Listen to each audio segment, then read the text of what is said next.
Welcome back to the morning show here on Arise News. Now for global business updates, Rotus Oddiri joins us. Good morning, Rotus. Good morning, Dr. Abasi. Good morning, Vimbai, Ayo, all our viewers. Let's kick through things that are going on this week. Big week. You've got the German IFO index, the Business Climate Index that will be out today. German businesses, they've still been going around dealing with a lot with respect to Friedrich Merz, the new chancellor there. So we're going to get a gauge of how businesses are seeing things for October. Tuesday, MPC, I think it's the 303rd MPC meeting in Nigeria. Remember, at the last meeting, we had our first rate cut in 5 years to 27%. So now, I think if we have time, we'll ask Dr. Abati, Ayo, and Vimbai what they think. And YouTube, you guys should let us know whether you think we had is either a cut or a hold. People are leaning towards a cut. Wednesday, big day for the UK. It is budget day. All eyes on Rachel Reeves. The Labour Party, Keir Starmer, they've been going back and forth. We won't raise taxes. We will.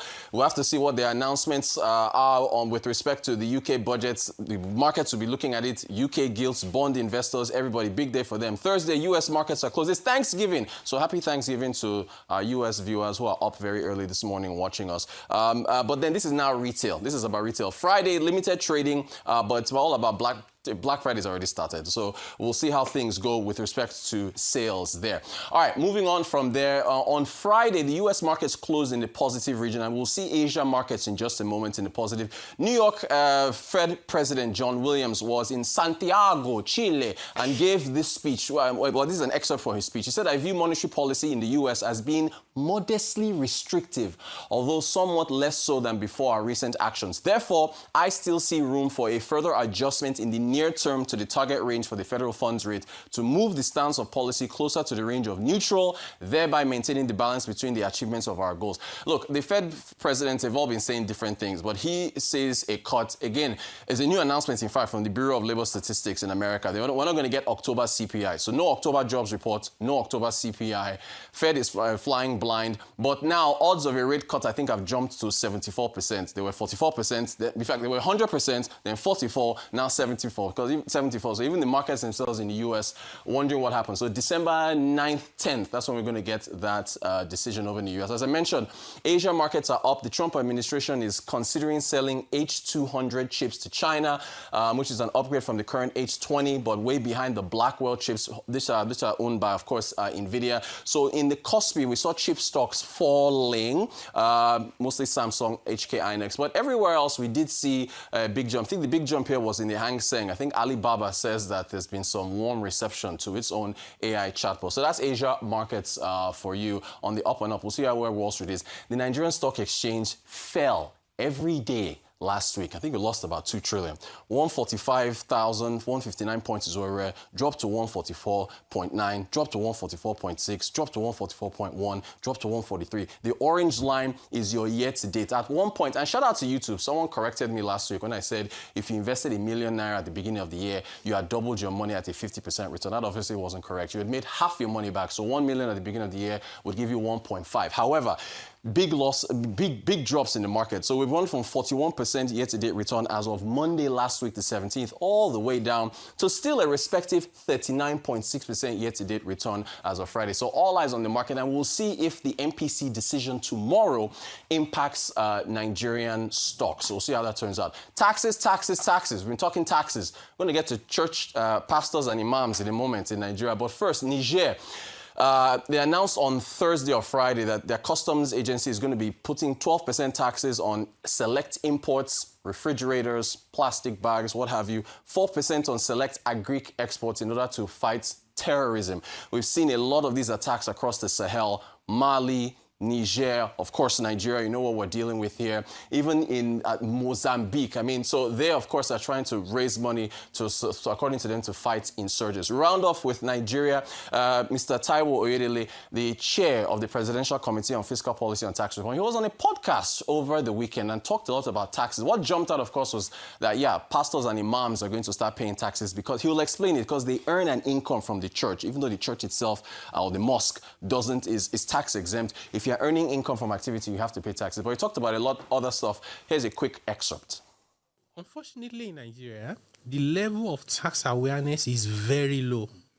This tax reform has brought tax conversation into national limelight. Many people are finding out for the first time what has always been there, and they assume that this is just being newly introduced. Like saying sex workers will pay tax, because the tax law, the Constitution itself says that every citizen must declare their income honestly to the appropriate authorities and pay their taxes. It does not tell you when it is legal, when it is immoral. Exactly. It cares about, are you low income earner? Are you middle class? Are you upper class? If you're low income earner from next year, no personal income tax. You're exempted from tax.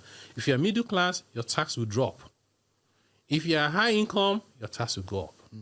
It's income. So what the law says is that the church and the mosque will not pay tax unless they start doing business. As an institution. As an institution or organization. But the salary they pay their workers. Anybody they pay, whether it's the pastor, whether it's the choir, whether it's the... Because these people are just working. It just happens that they're working in... The services that are rendered. God's, vineyard. Vineyard.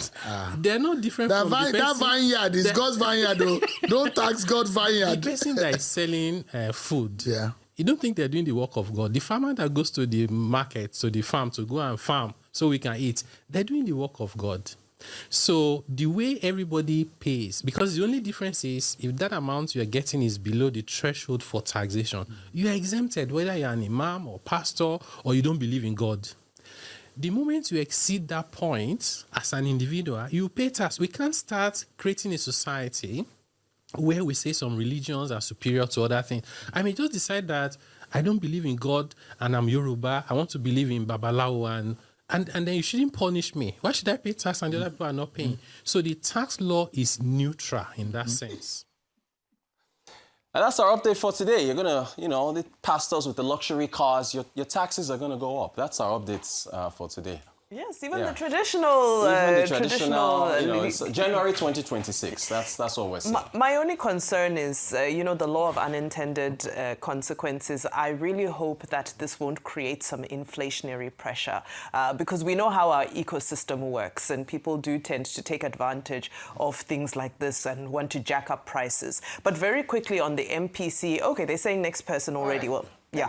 Especially you get the notion that pastors and imams don't pay tax. They pay, but it will go up. Churches don't pay tax. Okay, but it will go up. The individuals pay income tax on incomes earned. Good. Let me just debunk that fake news you're about to give us. It will go up. It's going to go up. Very quickly, talking about inflationary pressure, that's one of the things that Rachel Reeves will be tackling as well. She's often talked about how one of the biggest challenges before the Labour government currently is to tame inflation in the UK. But also, the Conservatives have criticised her, saying that they said during their manifesto that they were not going to tax working people.